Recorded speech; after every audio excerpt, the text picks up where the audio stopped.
one in the same, Anna. One in the same. I am Lee. I don't also have the world champ difference, so What that's a is disadvantage. Pokédex speciality. I was a student of Professor Orc, so I'm gonna have that. So Kanto Dex, I should be fine. I can Okay. put the Outside of that, yeah, All right. yeah, very old. but- Awesome. All right. chat right Will you be here. rooting for Gastrodon, the world champ, or Professor Oak's student? Let's find out. Ruh-roh Reggie.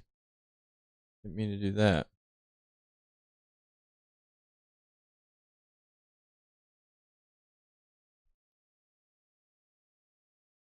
Think of here is another world champion Pokemon. This time, shout out to Sajin. I think this is Pachirisu. Okay. Okay. I mean, it looks like Pikachu, but I feel like that's Too obvious. false. Yeah, Too it's a easy. false sense of security, Okay. and it says one of the kinds of Pokemon, and Pikachu was the original. That's true. So But that could be Yeah. misleading. it could be. Anything can happen on this. I think, yeah, it could be Pachirisu. Am I allowed to say the same, or do I have to pick No, different? you can pick the same one. I'm gonna go Pachirisu. All right. All right. I also think it's Pachirisu. Okay. Just in case, I will go for Pikachu. Just so you know, we don't get caught by the like gotcha there. All right. Who is it? Is it Pachirisu? Is it Pikachu? Is it someone else? It could be Deden. Ah, it's Hey. Pachirisu. Chorisu. Good job. Pikachu is on the graphic though, so I feel like Points we for were sure. covered Half all points, yeah. around. Agreed. Yeah. Good job. Especially world champ, obviously, since you Station said it was a Park. world champion in your answer. So, yeah. Let's get our next prompt. Let's find out. Who are we looking for next? It can fly in spite of its big and bulky physique. It circles the globe in just 16 hours. Dang. Let's start with Lee on this one. Yeah. I think it's Dragonite. Dragonite. Okay. Okay. I think That it's makes Dragonite. sense. I was thinking dragon. It's the messenger, isn't it? Yeah, the messenger. It's Pokemon. either that. It's got to be a dragon. So it could be Salamence maybe, but I think Dragonite because it's bulky, and I'm going Dragonite. Yeah, I'm thinking it's Dragonite too.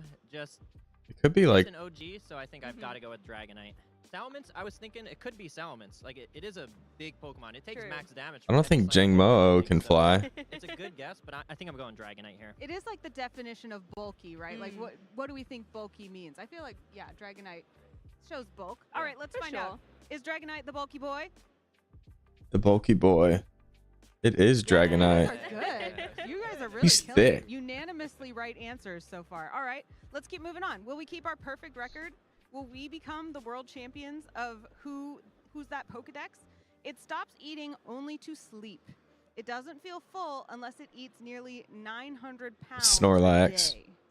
I'm glad it's this one when we're starting with me, Yeah. but I'm pretty sure it's Snorlax. Yeah, Got to Yeah. be Snorlax. seems Yeah. reasonable. Anyone? Yeah, Any this dissenters? is my favorite Pokemon, so I'm Aw. also going Aw, Snorlax. you kind of have like a Snorlax color scheme going today too. You have the blue and the white, That's true. like a light tummy. You know? Yeah. I The hope light I tummy. tummy of Snorlax. No, for a second. no. Okay, good. No, but just it's all about the Pokebound, right? the aesthetic. Yeah. Mm-hmm. The Any aesthetic. dissent here? No. No? Snorlax all the All way. right, Yeah. Snorlax, our big sleepy boy. Is that the answer? Oh yeah. Aw, Oh, that's a cute big picture. Snorlax. Fun. Look at him eating those fruits. He's eating his 900 pounds That's great. of fruit. Pokemon Sleep Snorlax right there. All I love right, Snorlax. He's so cute. we're on a roll. This is easy peasy. What appears to be an iron helmet is actually hardened hair. This Pokemon Alolan lives Dugtrio. for the thrill of battle. I saw this one on the Go stream earlier, so Oh, they already really? answered this one. Oh, so you already know the Yeah, answer. Yeah. I think I'm gonna go with King Gambit here. King He's got a Gambit. helmet. he's got Oh, some hair. good one. I think it's even a chair. He does carry his own chair. Yeah. Mm-hmm. So I'm going with King Gambit here. All right. I mean, I first thought of Alolan Dugtrio, just because of the word hair, but it doesn't look like a helmet. It's more a beach look. Mhm. Yeah, it could be King Gambit. I'm stealing that one. I'm not. Okay. I'm going to be shameless about it. That's Stealing fine. King Gambit. That's fine. Shamelessly stealing. Okay. King Gambit. as So well. far, your guys' unanimous guesses have been really good. So let's find out. Is it King Gambit? Oh, Berserker. They copied me. Wow.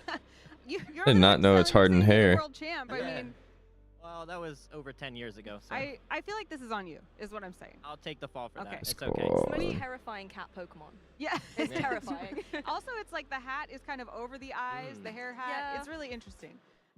Good to know. Good to know that that's hair. I think we have a few more. Let's see if we can get some redemption after that last one.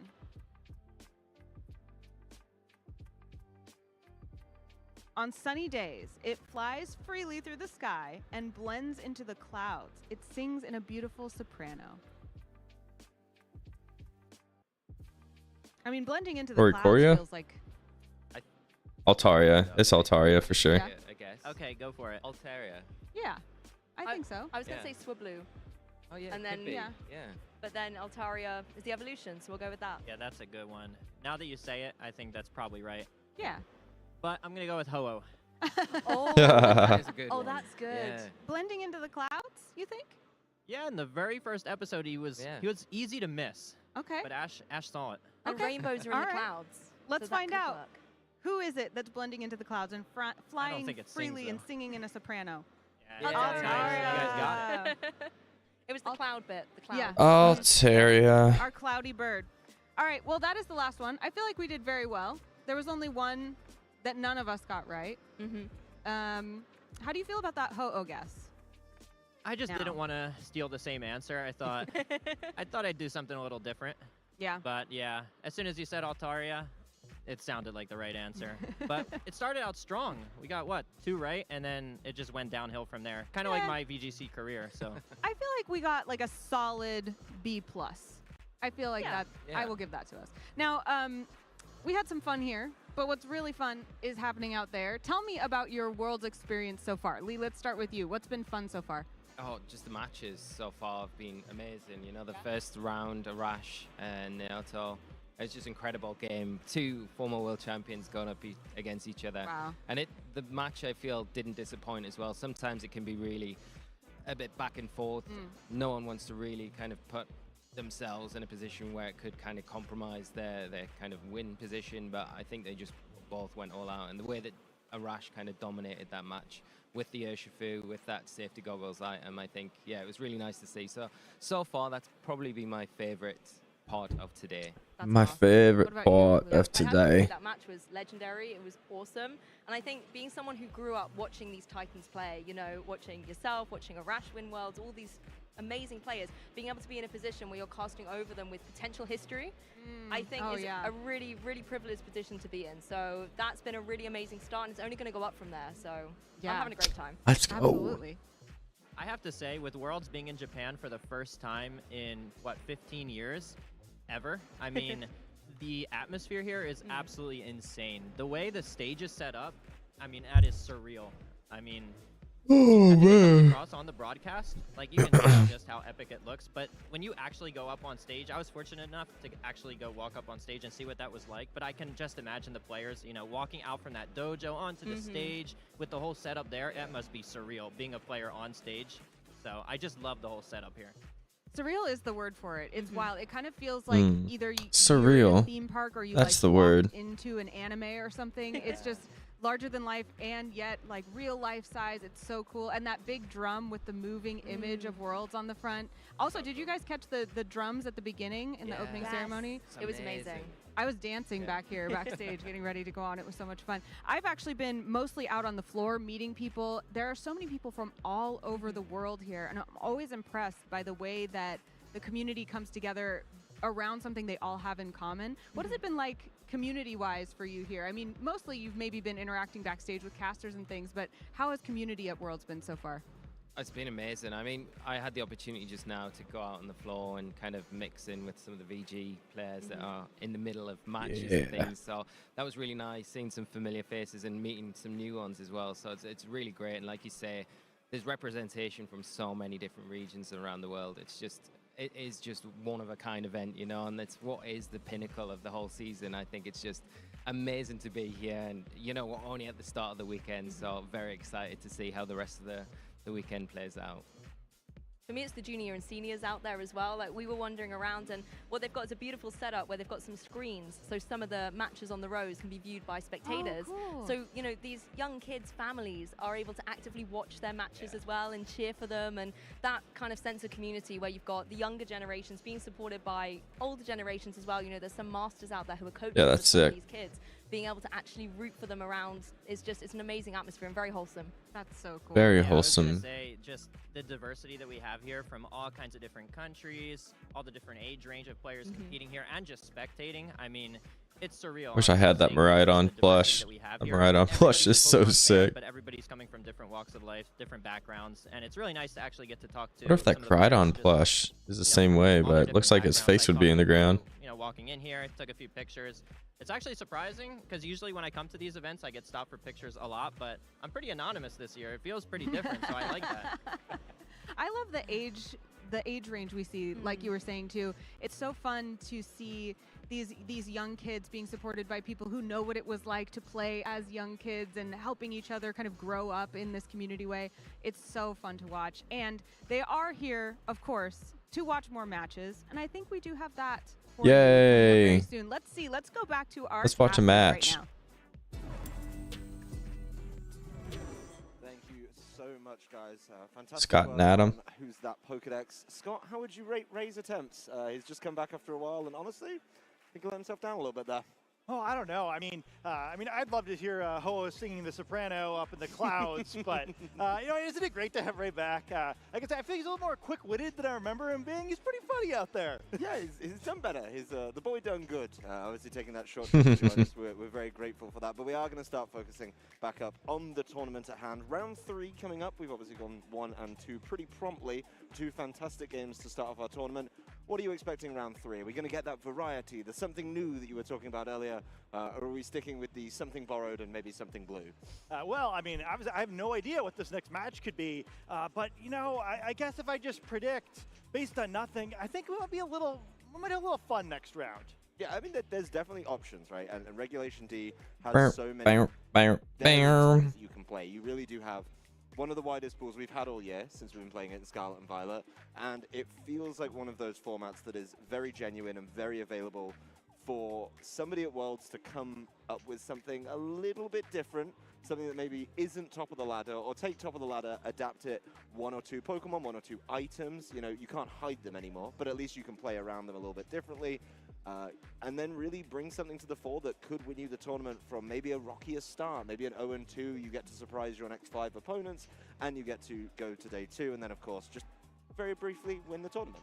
Yeah, I mean, that's a good thing to remember too. We often talk about needing an X2 record to move on and forget to solve for X for you. It is only 7 rounds today, so trainers who get those 5 wins will move on. And yeah, I think it'll be funny to see how people get there. Where we are going to see a lot of those same Pokemon a little bit, but I've been kind of surprised looking at the players who have done well in the standings, where it does kind of seem like the trainers with a little bit of wonkier teams are the ones that are rising up early rather than rising up late. Which I always love to see, right? Where, you know, especially deep in the tournament, we often kind of see similar cores showing up. So it's great that early on, not only is the trend not that maybe that sort of team is what's coming out on top, but that maybe throughout the rest of today on Friday and day 1 here, as players try to earn those final spots in Saturday play, that we're going to see some things that maybe we didn't expect to. Yeah, you say wonky, I say creative. But of course, when you rise to the top like that, you do put a target on your back. And do you think, you know, I don't want to get too ahead of ourselves, I don't want to jump forward, but do you think looking at day 2 already, do you think people are going to be changing their minds or maybe making those adaptations when they start seeing some of these creative, wonky, unique teams make it to the top? Because those players can sit down all day, hopefully they're sat behind us, taking in the event, having a grand old time. But would you be the kind of player, as somebody who has of course played at this level, to make that change just before they go into a tournament? Yeah, I think it'd be a huge mistake for most players. I mean, like, unless you were like radically off on the metagame, which I doubt anybody really is. Like, for the most part, I think we're kind of getting what we expected to see. You know, maybe if there's something you see that does really well, like, well, I have no answer to this at all, maybe change things up a little bit. But I think it's a big risk to kind of overreact at the last moment. But yeah, I mean, once again, you know, maybe we'll be surprised, right? We still have 5 more rounds to play today, and you know, perhaps you have the strangest teams kind of rise to the top. Then maybe you start thinking like, oh no, you know, all those teams that looked a lot like my team weren't doing so well. Maybe at that point, yeah, you make a few tweaks. Yeah, there's definitely time to be creative, but I think that time was probably a week ago. Maybe not tonight, with a very limited window to be able to get that team submission in as well. But it does create an interesting tournament, I think. You know, being able to see the difference between day 1 and 2 is always very fun. But day 1, let's stick with that. You know, if you manage to if you manage to go 0-2, right, it's not a great start. But how do you think, what makes a player who is going to be able to bring it around, turn it around, and need to just go essentially 100% win rate for the rest of the day? In this case, it's actually easier than previous years, where it is just going to be the 5 rounds. That is mathematically less than 6, so a little bit easier. Mathematically. Do you think, you know, it takes a certain type of trainer or somebody, you know, who has a little more about them than maybe somebody whose first year it is at Worlds? Yeah, I mean, I think it'll be interesting to watch this out. There's actually a lot of really good players at 0 and 2. I was a little surprised. Wolf's one that really stands out in particular. It's a little shocking to see him down there, but I think we've seen a lot of these top trainers manage to pull this off the regional level. Yeah. You got those. Where is Wolf at? If you get See if I 2 can loss find records, out. you move on sort of deals. To me, a couple of things that kind of stood out with those players. You know, it does tend to be the more experienced folks where, you know, they stay calm, they remember, you know, how they practice, what their game plan was. You know, just take it one game at a time. I've been surprised. I have a few friends who I feel like they wind up 1 and 2 at every tournament, but still wind up in cut, where they kind of stuck to it really well. And I think it's just important to keep in mind in this particular situation that, you know, as much as your season is on the line, it also doesn't matter as much in a normal tournament what record you started out at, because as long as you get to day 2, nothing else that happened today mattered, right? There's no advantage if you went 5 and 0 or 5 and 2. All it does is get you that ticket into tomorrow. Mm-hmm. So yeah, I think it's a good time not to freak out. You know, if you're good enough to go deep tomorrow, you're good enough to win 5 in a row today, right? And hey, you know, all these trainers are great players. That's why they got here to begin with. You know, they qualified over the course of the season. So I hope no one's, you know, freaking out too much. And hey, you know, the worst thing that happens is you get to have a great weekend in Japan. You know, I think that if ever there was a good time maybe to mess it up a little bit, I don't think anyone's going to be too disappointed about the time they spent out here. Yeah, what a horrible consolation prize. Is extra time to explore Yokohama, potentially explore somewhere like Tokyo as well. I mean, this has got to be the craziest Worlds venue we've ever been to, right? Not knocking some of the other cities, you know, big fan of some of the places we've been, but this is a special one, and this one, I think, has brought a lot of trainers out who maybe, you know, towards the end of the season, some other trainers may not have been feeling it, but when you see the prize at the end of the year is When you get to go is compete in this Japan, next match? you all of a sudden start feeling it a whole lot more, and I think that's been a big factor this year. But to a point you made earlier, you know, if you want to win the whole tournament, if you want to be that player who at the end of Sunday is standing on our stage being able to lift that trophy, you really do have to beat whoever's in front of you, right? And you can't get in your mind about, oh no, I'm worried about maybe running into this player at 4 and 2 and not being able to make it in. Like, if you want to be, and if you are serious enough about potentially being the world champion, you really do need to be able to take down anyone in front of you. And I think a player who could do, you know, an 0-2 to 5-2, make it all the way through, that kind of run, that sets you up in great stead actually for day number 2, because like you say, we all go in at the same point. Everyone is on a clean record, nothing else to do. Being able to take that kind of mentality that you are able to bounce back is going to be huge. Yeah, I think it might be, I mean, an advantage would be a big stretch, but I think coming from day 1 might help a little bit more in this year than past years. In the past, in the Video Game Championships, in the Masters Division, only one player has ever won from day 1, which was Wolf in 2016. But I do think it helps a little bit more this year to get those reps, because this is the first tournament we're having in this format, right? And, you know, there's been lots of grassroots events where players have been practicing, you know, they've been playing on the ladder, they've been playing in their team building groups, but getting that real experience playing, you know, in an actual tournament hall against people who, you know, maybe you're friends, but, you know, your rivals more so in this case, and, you know, kind of just getting that confidence, I think could make a big difference. Where, Yeah, you know, the day 2 we definitely players, you know, gotta. they've had great performances to get here, but I think it's gonna be a little bit nerve-wracking to, you know, be at day 2 of Worlds and then start playing immediately. Definitely gotta be playing something in between you know, next building game. confidence here, you know, especially, you know, play those 7 rounds maybe, you know, grind it out, like really get familiar with their team. I doubt too many people who make it through day 1 to day 2 are going to choose to change their teams, even though they're allowed to. So you know, I mean, I'll be curious. You know, I think it's always a really tough road coming from day 1, but I do think that players who pull it off this year might have a little bit better of a chance than normal just because of the unique situations around this particular World Championships. So how do you feel about Regulation D being the Worlds format, right? Because being able to change it up just before Worlds, we've seen it in the trading card game. They've done it. This is not new. This is not some crazy idea that we had just to make this Worlds more fun. It's just time for that rotation, and it just so landed between, for us, obviously North America International Championships and Worlds. Now, being able to drop that big change is something that a lot of players are going to adapt to. But do you think there are going to be maybe some newer faces. You know, we've been in Regulation C back in the North America and Europe for, I'd say, a fair while. Do you think that the change of Regulation C, where a lot of players did punch that ticket, they were able to get the Worlds invite, do you think that there's maybe somebody who is going to be able to say, okay, well, I got my invite in A or B, I kind of chilled during Regulation C, and now D, this whole new format, Come on. they're going to be able to step up? I mean, it's a big change. Yeah, I think it could be. And I think what's really exciting to me about it is it sort of rewards a little different skill set that we normally see in the video game championships. I know some that, well, actually, almost everyone I talked to about TCG doing this in the past to kind of get a feel for what we were in store for, we're pretty high on what happened in the trading card game. I think what's really cool about it, especially if you look back to last season, where, you know, the players who really innovated the best teams in the format, you know, maybe Edu excluded with his Worlds team, you know, like, tended not to get to do that well at Worlds because they're playing against their own team so much, right? Can we see a they had to, game, kind of sir? get punished by their own success.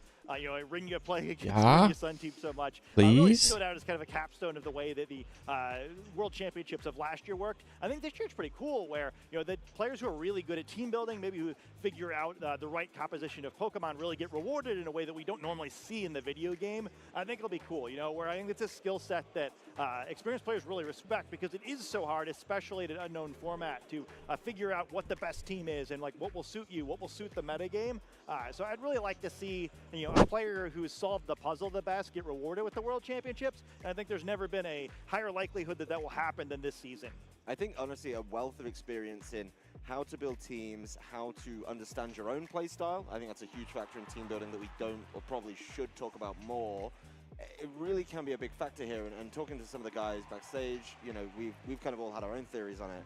But I think players from previous years and previous eras sort of have the upper Previous hand. eras. A very minor upper hand. I don't think it's a massive advantage.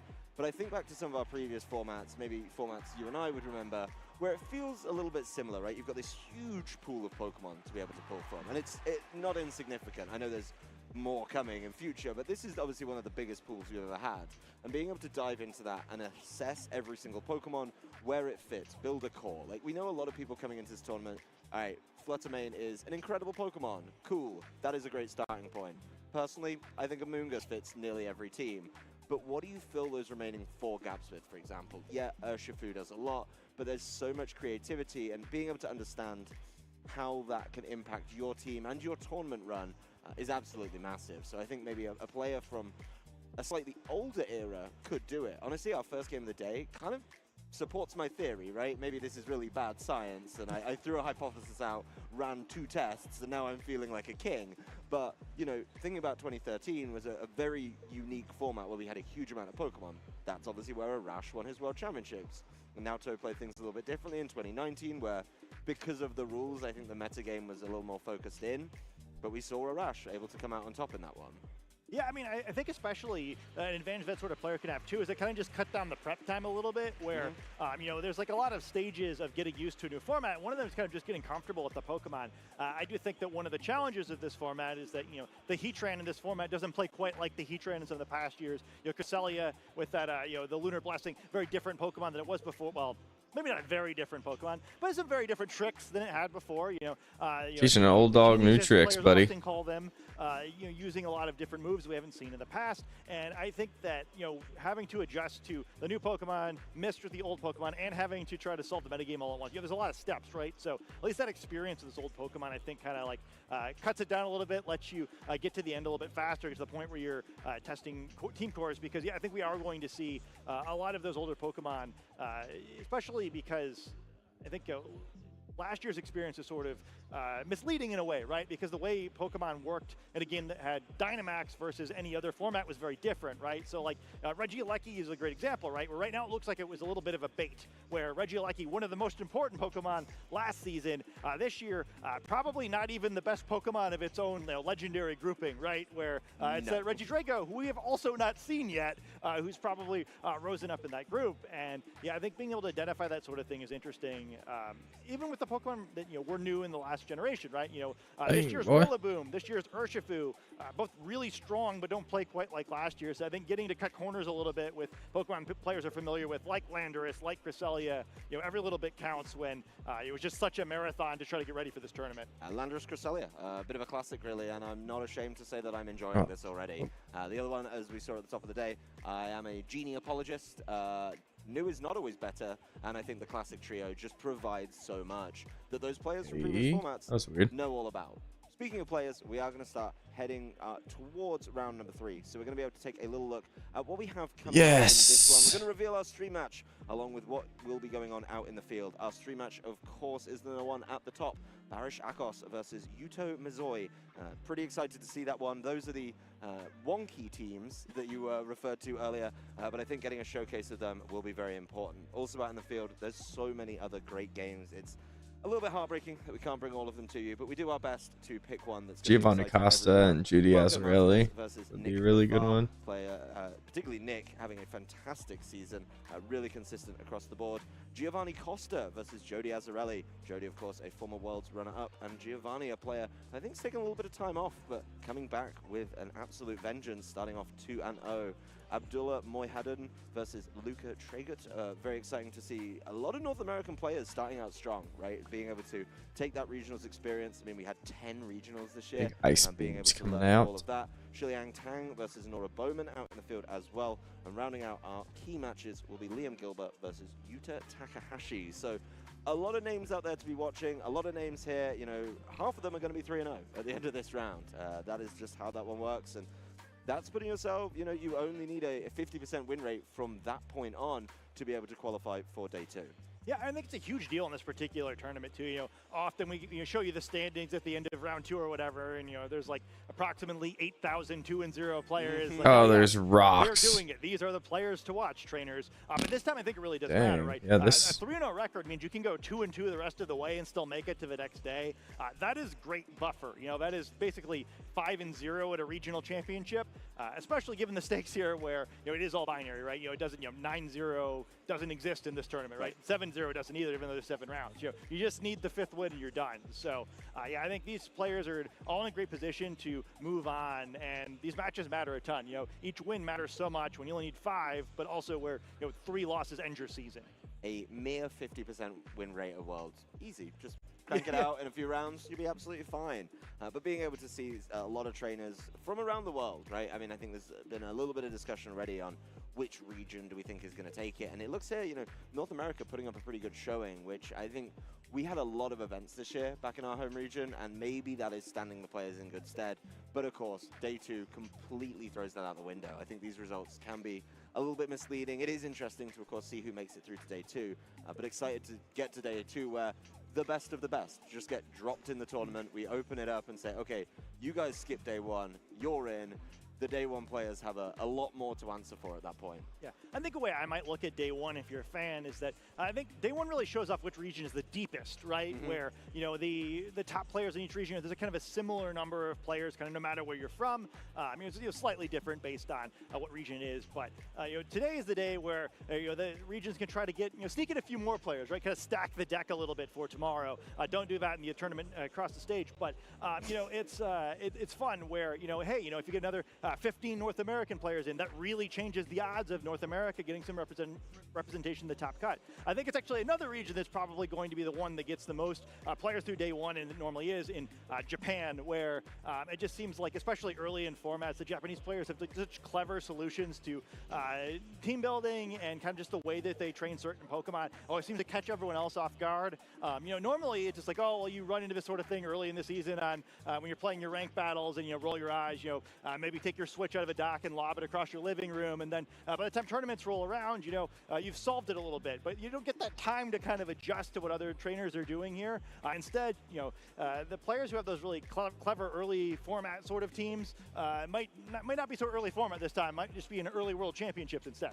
Full disclosure, I do not condone the lobbing and or throwing of switches once removed from the docks. I highly recommend gently placing it down and or just logging off and leaving it in the docks. Just log off. Another day to do some reps, so just bear that one in mind. But I think you're right. I don't think I can deny that I'm also on the Japan will do well train here. I think being obviously in their home region gives a little bit more, I would say pressure, but reason to do well, right? And I do agree with you, and we've seen it in many years. Being able to innovate early is something that Japan are very, very good at. They understand what is the basic team as we have known it in previous years, not an official term, but the Big Six. What is going to be the option that a lot of trainers gravitate to, kind of that entry-level team that you try and play around to get a feel for the format, see what's on the ladder. But once they start to figure that out, they go, oh, okay, well, I can beat it with this, I can beat this variety with this, and all those changes start falling in line. So I feel like Japan is definitely getting to a point where seeing what they come up with puts us in great stead for them to be able to surprise players, maybe those players from the West who haven't got as many reps, be able to do that, and as you say, skew the numbers in their favor. Yeah. Yeah, I mean, I think, you know, the whole like, Big Six concept is always funny to me too, where I think the year that originated maybe it was truer, but you know, I feel like I hear some variant of the Big Six every season now. If I start counting the Big Six Pokemon, I've got to use all my fingers, take my shoes off, start using all my toes. I need to grow an extra limb, because there's like 20-ish Pokemon, maybe a little bit more in the Big Six most years. It's like the Big 16 maybe, but... It's a loose term. It's the Big Six sort of The pick Big from these Six. buckets and have a good time, Yeah, right? Like, yeah, it's like, you know, yeah, you start playing, oh, I see the same Pokemon, you start listing them, and you hit the message limit, right? Right. But yeah, I do think that, you know, it's crucial to be able to use that group of Pokemon well, but also in a creative way, right? Where, again, you know, we are seeing and kind of feel like, you know, between a dozen and 20 Pokemon that are a pretty high percentage of the total usage. You know, Fluttermane sitting in its approximately 130% appearance on every team. You know, there's like half a Fluttermane hanging out somewhere maybe. Yeah, I think it'll be interesting to see how the players are able to use those but the extra slots in their team, maybe they aren't using those, and then who can use the most common Pokemon the best. well, we've been talking about teams quite a lot, and we want to see 2 new teams getting ready to show off what they can do here in round number 3. So we're going to head on down to the stage and get ready. We've introduced our players a little bit already, but I want to really start diving in on these teams and being able to understand exactly where they are, what they're going to be doing, and what we can look forward to here in round number 3. Yeah, I think it's going to be a lot of fun here. I know we were talking a lot about the Big Six, and, you know, even if it's the Big 16, there's definitely going to be a few Pokemon in this matchup that I don't think would have been included on that grouping of Pokemon. No, I definitely think there's a couple of fun, wonky, or creative choices. I'm going to keep adding to that list of adjectives as we go. It's going to really slow us down at the end of the round. But here are our players. It is going to be Barish versus Yuto. I'm really excited to see where they end up with both of these teams, because there are pieces of the puzzle that do not fit the Big 6, 16, or 60 that we're talking, or maybe 60. Maybe they'll sneak in. Let's go, baby. But I know that starting off with Barish, I know that his team comes from obviously some of the more creative team builders in Europe. That is going to be the Breloom, the Hisuian Arcanine, Qianpao, Golden Go, a Basculegion, and a Roaring Moon. So already plenty of variety in there. And then heading over to Yuto's side, that's going to be the Urshifu, the Heatran, Rillaboom, Fluttermane, Glastrier, and Cresselia. Yeah, I think Barish's team, I believe I heard it was one of the Jamie Boyd specials, identified here by a bunch of Pokemon that I guess I wouldn't say I wasn't expecting to see most of them. The Breloom definitely really stands out as a shocking pick. I think whenever you see a Pokemon like that, you kind of have to look forward to the other side of the field and how many Pokemon that his opponent has that can help deal with the Spore from Breloom. There is that Grass-type Pokemon who'll be naturally immune. There is a single Pokemon with the Grass Terrestrialization and that Heatran. Let's go, let's go, let's go, let's go. Side of the field. I think one other thing to point out with Barish there is that Basculegion. We haven't seen it yet on stream. There are quite a lot of them in the field today, and almost all of them are doing really well. I think that may be the standout MVP of this tournament, so keep an eye on it here. It is a fantastic Pokemon. My favorite grass type, Heatran, something I've been excited to see so far this tournament. Obviously, we're both Heatran apologists, and I think being able to see that in full flow is going to be exciting here. But it definitely has a lot to work through, and I think Heatran here might just be forced into that grass terrestrialization because it's not looking particularly friendly on the other side of things from Barish. But I think both these teams match up nicely. There is, of course, that Trick Room option for kind of closing out a game from Yuto, being able to say, okay, you know what? we've played the fast mode, we've gone through the Flutter Mane and the Urshifu. Now Yeah, we're going to slow yeah, things down, yeah. we're going to flip the dimensions and be able to play around it. And I think if that gets set up, that could actually be quite a big problem for Barish, because it doesn't really have anything that operates in that slower mode, particularly when you're throwing around choice scarfs. All right, here we Right into go. the battle here, and we see a bunch of stylish Pokemon on one side of the field, and perhaps even more stylish Pokemon on the other side, where both the Breloom and the Roaring Moon, two Pokemon that I did not expect to see even once So- this weekend, appearing together, trying to show us that perhaps the metagame is not so Photosynthesis simple as we boost. believed. Yeah, it's metagame on one side, anti-meta on the other. Maybe throwing that one Speed. around a little bit early, but plenty to try and figure out in this opening turn. I think, there is just an immediate pressure being applied by the Flutter Mane, Yeah, which she's is going like- to have to be something the Roaring Moon thinks very carefully about how it wants to navigate So this Terra to turn. the Roaring Moon takes Fairy Weakness out. That, the Breloom as well can provide an interesting amount of pressure. But of course, if Breloom's that Heatran interesting goes 'cause he might paragraph, just there could get- be problems yeah. immediately. So let's see how this Tech's probably what you need to do. Mach Punch. Yeah, I mean, anti-meta to an extent, right? The two Pokemon that look like don't want to face down a Flutter Mane, the most common Pokemon by far in the format. There's got to be a solution to this as he's up to 2-0, so I'm kind of Yeah. curious what the game plan is. Terrifying Yeah, let's see Acrobatics what he's might be going the for. best Quite play. A big change needed as that Roaring Moon becomes the flying type. So shedding some of the problem immediately with the use of Terrestrialization. Breloom with the Protect, that'll keep it safe for a turn. No problem Just there. for a turn. Let's see what's coming out from the side of Yuto. Icy Will be Wind Icy from Wind the Flutter from Mane? the side of the Flutter Mane. So trying to catch both of these with super effective hits. Actually The did a Roaring little Moon takes bit. it pretty well. Will lose some of its speed as Roaring Ooh. Moon makes up for that pretty promptly. One drop isn't going to be a very So that was a much good when play from considering Barris. that a Tailwind is Heat going to Wave into the respond. Protect. Heatran tries to wrap up the turn with a Heat Wave. A burn would Breloom be under a ton of pressure. Not It has good been for the able to Roaring protect. Moon. Roaring Moon takes it pretty well, coming down Just just life orb. below half, but able to stick around for a little So bit more. Acrobatics I think it's, into important to keep Flutter in mind Mane. the items of these Pokemon on the field right now. Where you wanna- Pokemon don't usually beat each other with their items, but Yeah. that Be move, I think, Acrobatics, on both Flutter sides are Mane. explained by the items the Pokemon I'm not are sure holding. if minus thing you like one. about Well, Heatran, I guess you're it kind of seems plus like it can one with hold about Roaring 45 Moon. different With items the while in this Tailwind. format, and then Breloom, as almost all Breloom, holding that Focus Sash item. So I guess with the two spread actually moves on Roaring either Moon was side, plus a speed knockout too, was so we being can add threatened by acrobatics Breloom, there. double hit, but now a Yeah, little bit and then scarier. Spore. As we mentioned, the Heatran is the option of the grass terrestrialization to try Mach to get around Punch the just Spore seems here, like but, so Breloom ineffective. is able to at least attempt to spore one of I'd these love two to see how targets. much Mach Punch did to Will be able try Heatran. and do something in this turn. There is not going to be any Terrestrialization though, Okay. as it is the Flutter Mane. Okay, so good double up there. Acrobatics and going to sleep right after. So while it was the most threatening Pokemon on the field to both So of them, Flutter Mane's not in going to the be able to game, move, it's so we now got being Heatran locked throwing out a little bit. Heat There is Wave. also the time for the Heatran to do I don't know if something. Breloom's In this turn, sashed or it's not. Heat Wave Okay, that it is is gonna be a sashed. Roaring knockout Moon goes onto the down. Roaring Moon, and Breloom brought down to But that all-important you got focus Flutter action Mane we just asleep. told us about. Now you I can think kind of the bring trade- out I think another that's probably what Pokemon Barrish is and expecting here.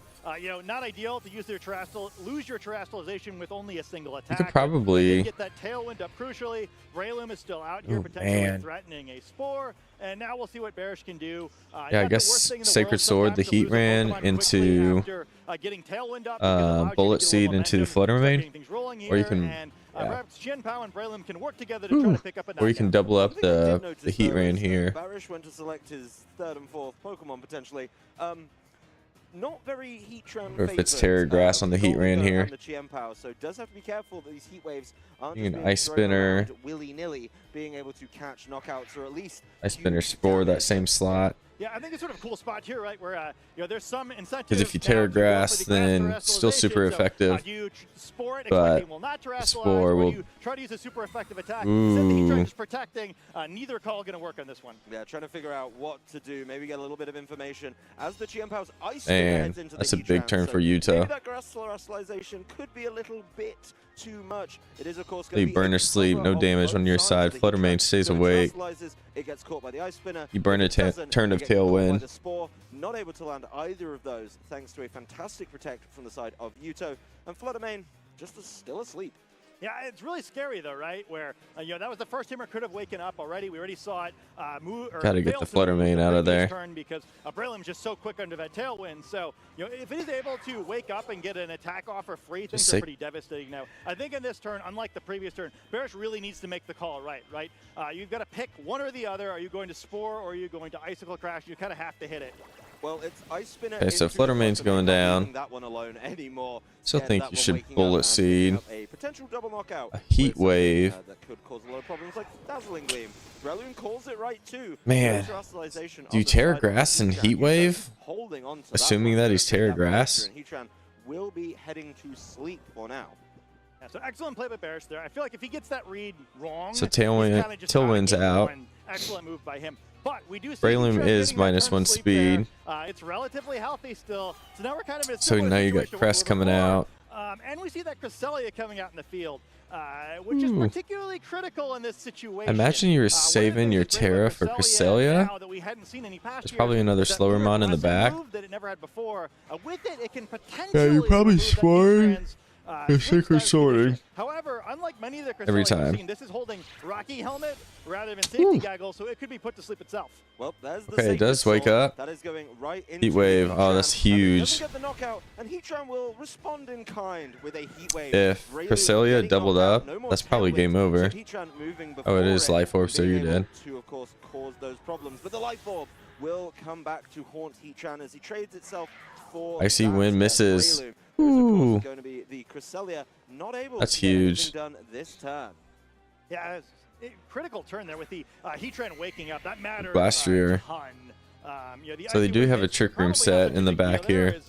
is, Spectrier, or not So you Spectrier, can but pretty Glastrier, not well. known for Oh, it's being the, Glastrier definitely speediest going to or Terra super here. Stable. But man, wow, that Heatran Oh, wake up is such a man. big deal. You know, perhaps without that, you see a Spore getting on the Cresselia, You and things Ice- just start looking very, very, very Ice bad. Spinner Shadow Instead Ball now, into we've still got Crest. a very interesting game. These two Pokemon, I'm very sure I could definitely pull this off, but the momentum probably a little bit on the other side of the field. Oof. The the Glastrier, you caught me off Okay, guard yeah, there. Nasty Is, Plot would not work the, Not too. the fastest one. Not going to be winning the Grand National, but if only there was a move, Scott, that could change things around and maybe cheat the system a little bit, give that Glastrier a little bit more that it could do. There is finally going to be Terastallization on the side of Yuto, being able to turn that into the water type. So Glastrier not sticking with its traditional type, being able to mix that up and try and keep itself a little bit safer from some of the options on that side, including the Sacred Sword, which is not going to do Bulky. that much. Golden Go knows it's got a lot of work to do. It's going to have to put down a lot of pressure, so being able to get that Nasty Plot up is big. As there's the Icy Wind once again from Cresselia, so controlling speed Yeah. in a way that maybe we were expecting, but seeing exactly what it can do, both the speeds going down. Ooh, body This is press. going to be a body press. Chien Pao knocked out, and now everything on this Golden Go to try and win the game for Barish. So you're Yeah, just kind of an ooh interesting chilling spot day where, too. you You're know, probably this just gonna Cresselia launch a only bunch of attack Make It is Rains the, and see what Icy Wind, sticks. so it's never really going to do meaningful damage to this Golden Go, but you know, the Glastrier is not going to have the same problem. We see the Chilling Neigh boosting it up, but you know, this is not the world's greatest type matchup. It's only a I guess he time tried to Body get rid of Press, which does Crest. nothing to this Golden Go, and Icicle Crash, which is resisted. And then that way, boosts its single own target, Make It defense, Rain. Iron defense, but that's not going to do anything either. -2. So, maybe Golden Go has a type matchup to pull this one off. Yeah, might be able to get it done. Golden Go's speed going down once again, and after that Nasty Plot, will be firing off the Shadow Ball. That is going Ooh, into Cresselia, that and is getting a huge, dude. knockout. So And he still before the outsped Trick the Room was coming Glastrier. through, something that he was basically preparing for. Seeing Icicle how much Crash he can comes take from out. the side of this Yeah, Glastrier. that's not doing a lot. I'd say it took a pretty while, a not very effective Icicle Crash. You even can after probably the live Chilling 2 Neigh more, boost, so you putting down can very low probably pressure on just this double Golden Go. Shadow Ball, Golden Go and you still probably has the win. speed advantage. I can imagine it's just going to start throwing Shadow Balls here and being able to tidy up this game. So Barish has been in a couple of sticky situations, but at the end of the game, doesn't matter. Game one's looking like Yudo's it probably is. taking this time Yeah, just he's looking to at that prep for position, next getting round. to try to set up the end game, but it's actually I think Barish Yudo seems sees like a way he's at out. the end. But that was 56 damage from the last Icicle Maybe Crash, getting a little bit so of at least 2 more are going to be required, and info there's right no way here. this Glastrier's going to get the chance to do that. No, Maybe he's hoping getting for one Speed Icicle Type Crash now. Flinch. 50 left, would need another one. I don't think this is a super tough decision for Barish. Just needs to be able to press Shadow Ball one more time, and then of course get the knockout on this Glastrier. So really great game, Yeah, honestly. Back good and game, forth Varus. throughout the whole Man, of game one. I'm hoping we that get a did little look more of that in like games 2 and 3. Absolutely. Varus Seemed was like it could go not either in way the control, whole way though. through, but Barish pulling it off there in that first game, and Kudos I to really like him. his game plan. Kind of like I mentioned when we were looking at that first turn, it looked an awkward looking matchup. matchup, right? I mean, it kind of always is when you have so many Pokemon in your team that can potentially be. So if I'm knocked out. Muto, how do The I? reason why he's 2-0 is because he's not just going to cough up those knockouts so easily. Played that one. How do really I well, play that? Even though he was giving up a That lot, Breloom there was is too much, right? There was always that solution at the end of the game. I think problem. he likely anticipated correctly So, what the final Pokemon his probably opponent's leading pattern Fluttermane would again. be, and neither of them could really do that much. You know, even with the May boost, pretty well. Yeah, I guess you got Ice Protect Crash on under the Breloom go. too. That's something to think about if we go into a second and a third game here, and we see that matchup again. Yeah, do you just Without go that Flutter boost, that and would have been a 4-hit knockout on the Golden Go, which is, Aqua Jet and sad. Fairy Attack into I really Breloom? don't think Glastrier was the end game win condition that maybe Yuto. Because if you got Breloom out of the picture, then you set it up next to the Cresselia and you put it in a trick room. you can and pretty you're able well to do set really, that really trick well room with up pretty that one, well. But it just didn't feel like it had a great time. Not really being able to do much. It did get the knockout, of course, on that Chiampao. It was nice. Got the That first Roaring triple Moon boost, didn't really do but it too never much. really It amounted did to do the Golden enough Go. And the to Golden set Go the was tailwind, which kind of really, gave it a really little big bit here. of So I momentum. think, you know, looking across the board, it's okay. The Heatran was able to apply a lot of pressure to the Breloom, was able to apply a lot of pressure to Golden Go and Chiampao.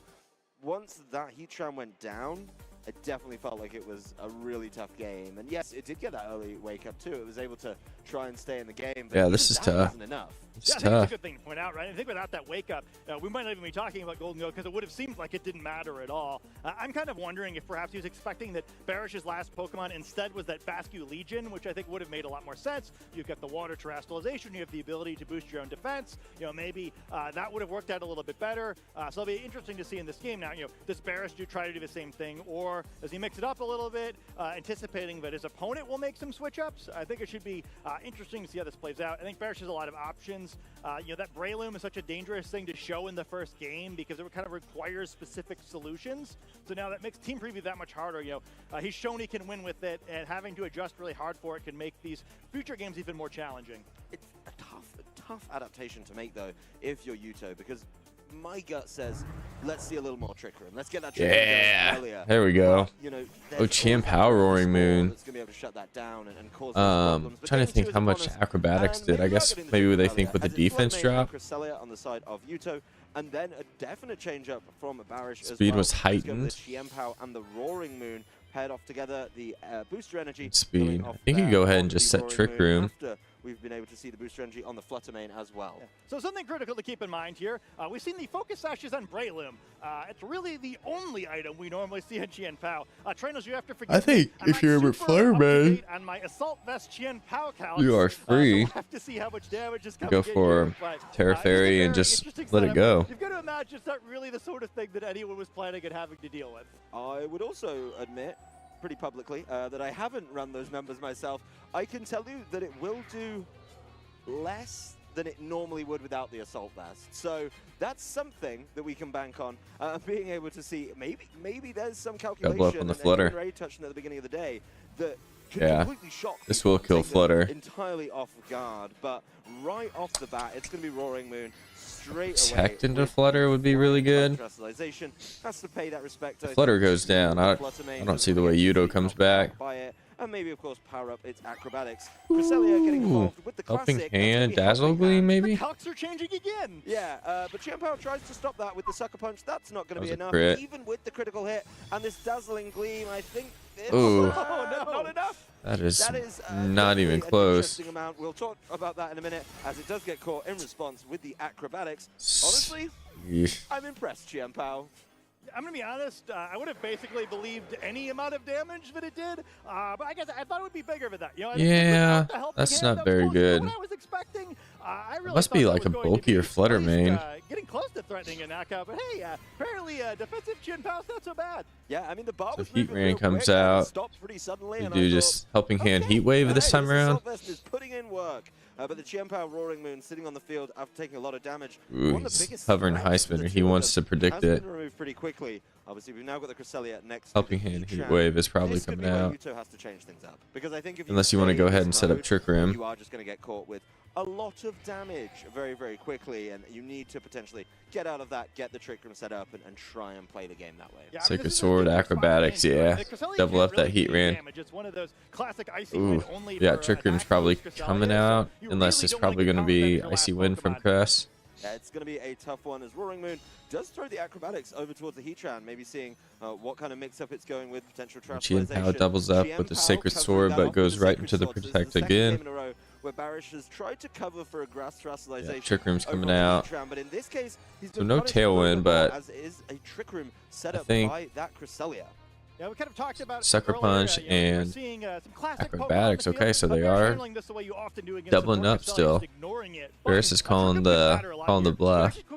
Selected a very quick group of You Pokemon. could just Here we could have seen him hovering the Pokemon in the back. hit Protect on Roaring Moon just to burn a turn Trick Room is of Trick incredibly Room. bad here, and an incredibly high value Protect on the other side where Hadrian covered everything, and things are looking Okay, pretty here we go. In good news, it didn't tell in this game. It's probably So double it could be KO worse, if both it could hit. be worse. Let's see how it's going to turn out, though, as it is going to be the helping hand onto that Heatran. Sucker Punch, of course, to avoid some of the problems. Ooh, And the Assault Roaring Vest not Moon able to save hangs the GM power on. this time. That is going to go down. Roaring Moon, though, is holding on, is going to be losing a little bit of HP, so even with the Life Orb, not enough. As Yeah, Roaring Moon yo. fires back with the acrobatics. That is going to be into the Heatran, but a no little bit of damage. translation means it's not very effective, and it's got to be feeling pretty good about that one.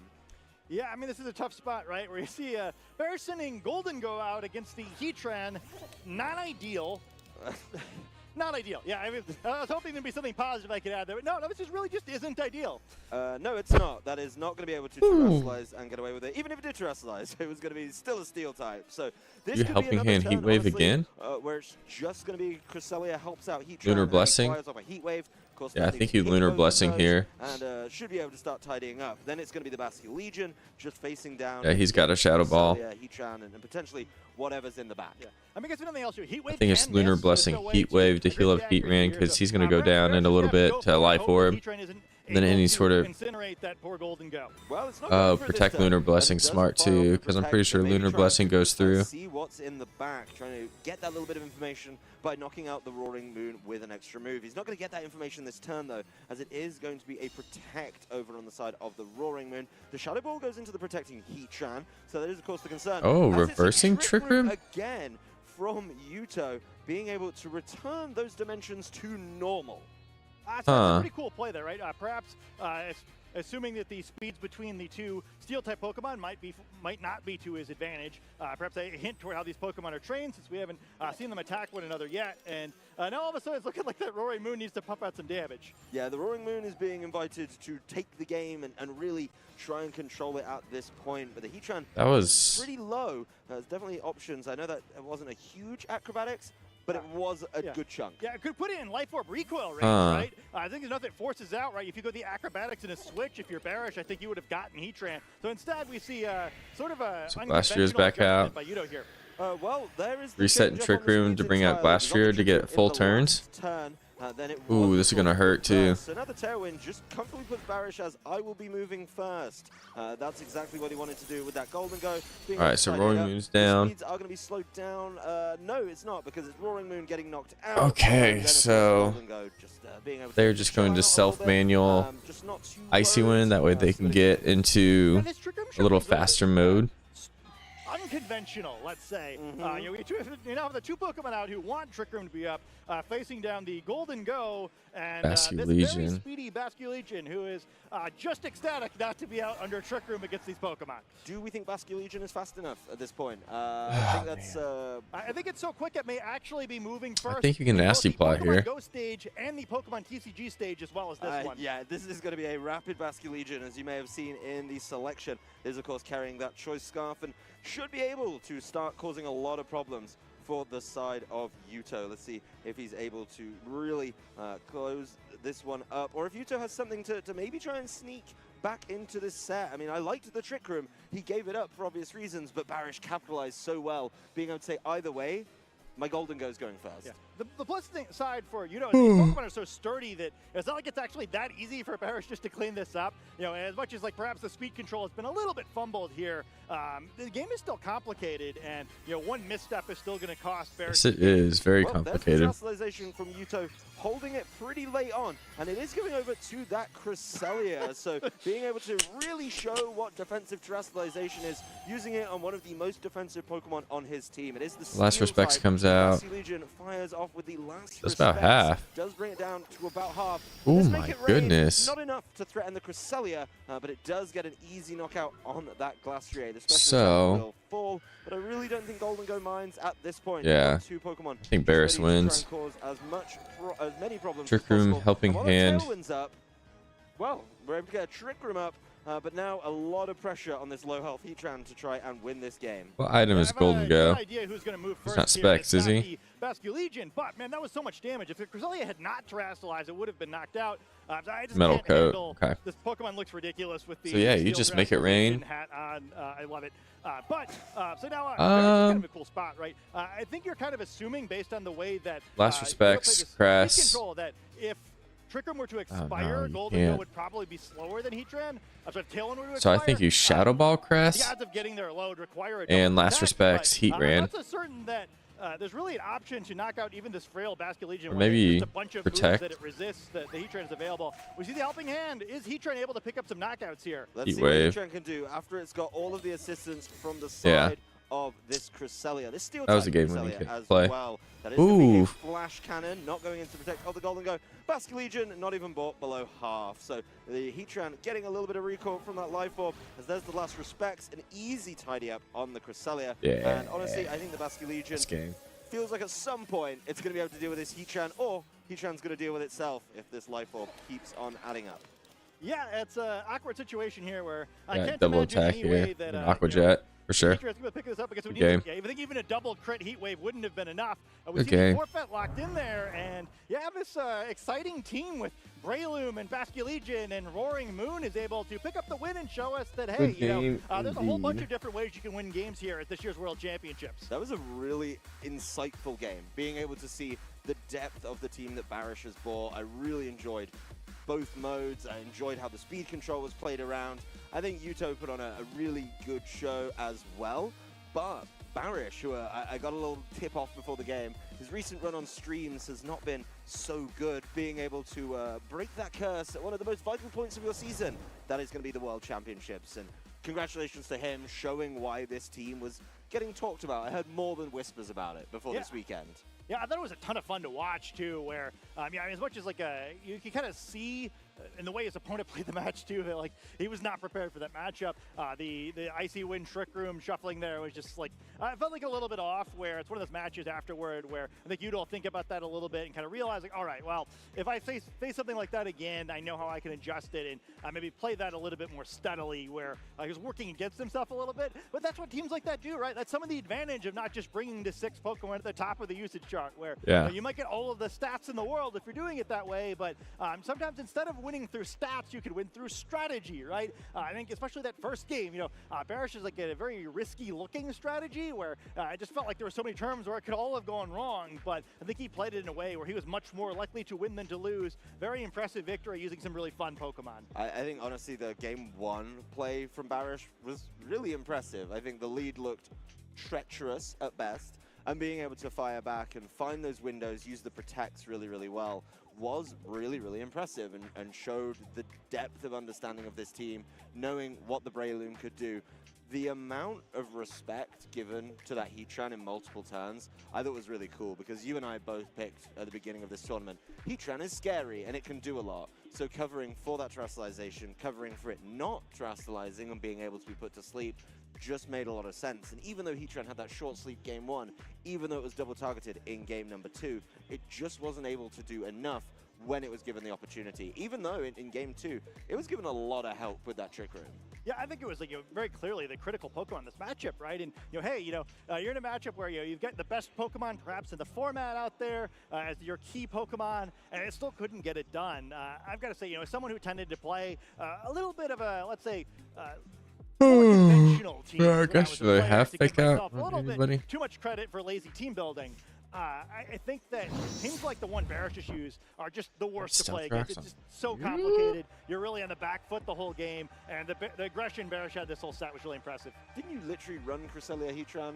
Oh, I'm sure I did. Yeah, I believe you did. Anyway, we can take a look at the replay. This is the turn where that Heatran wakes up, and it does manage to fire off a Heat Wave, but just not able to get the knockout on the Chiempao there. There was that big body press at the end, being able to tidy up the Chiempao again. but this end game was really tough. The Golden Go got the nasty plot set up and was able to fire off shadow balls and know that it wasn't able to get knocked out easily by the side of the Glastrier. Moving into game 2, a lot is going right for Yuto early doors, but it's just not enough in a lot of cases. Yeah, I thought it was, it seems like for a while there, he's going to be able to pull that one back, but, it's just the kind of nothing you could do. These matchups are just so difficult. I think when you have those strong, more defensively oriented teams, we didn't get to see a whole lot of the poor Glastrier there, but, it is a slower setup Pokemon, right? It takes advantage of being difficult to knock out to really check physically attacking Pokemon in a way that makes it very difficult to stop. It just doesn't work against a team that's flying as quick as what Barish's was. And yeah, I loved everything about that set. We didn't get to talk a whole lot about that Golden Go. Oh, I think sir. another Pokemon that's going to be really critical in this format. We talked so much about that Flutter Mane and its 230% usage. It's just going to keep getting bigger every time. But I think Golden Go has a real chance of being the most powerful Pokemon that was discovered in the Paldea region, right? Where good as gold is just such an incredible ability. We a little bit saw it helping out in that game, but between that, it's typing, it's stats. I think stat boosting in general is just going to be really strong this weekend with all these defensive Pokemon. I just love to see it. What a great team. Yeah, we talk about how much we love Sword Stance on some of these Pokemon, but Nasty Plot is essentially the same thing, just for special attacks. That said, we were not the ones piloting Golden Go. We can talk about it all we want, but what we really need to do is find out from Barish himself what it feels like to get his 3rd win of the day on stage. So we're going to have an interview with him right now. Thank you very much, casters. I am joined by the winner of that amazing thriller match, Barish Akjosh. It has been 6 years since we've seen you competing at the Pokemon World Championships. How's it feel to be back? Oh my god, and what a game to come back on stage. My previous record on stream, especially this season, was like 0-5. So I've been featured a few times, but I was never lucky to actually make it through to the interview. And then to be interviewed by you, it's a very special honor.